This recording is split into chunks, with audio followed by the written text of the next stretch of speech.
Hello, हा संजय आहे का म्हणलं? कोण? संजय बोलतोय का? संजय नाही, संजयची बायको बोलतीय. हा, मी बजाज फायनान्स कंपनीतून बोलतोय. हा बोला ना गुरुजी. अहो, ते तुमच्या गाडीचे 2 हप्ते थकलेत. कशाची? अहो, तुमच्या गाडीचे 2 हप्ते थकलेत म्हणलं. हा मग? हा, मग ते तुमचे मिस्टर कुठे आहेत? अहो माझं मिस्टर नाही तर माझा नवरा झोपलाय, बोला की.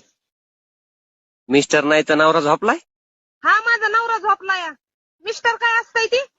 मिस्टर म्हणजेच नवरा हो. हा तीच माझा नवरा झोपलाय, बोला की. अहो, तुमच्या गाडीचे 2 हप्ते थकलेत. अहो साहेब आता तीच थाकल्यात व झोपल्यात. सकाळी चहा प्यायल्यात 2 कप. मरणाचं थंडी वाजत होती. सकाळी 1 कप दिला आणि मगाशी 1 कप दिला. आता झोपल्यात, बोला की. मग ते थकलेत म्हणून काय गाडीचे हप्ते भरायचे नाहीत का तुम्हाला? अहो आता गाडीचा हप्ता भरला असता, पण आता काम धंदा नाही. आता ती थकल्यात, आता त्यांना बसलेली जागा उठवत नाही तर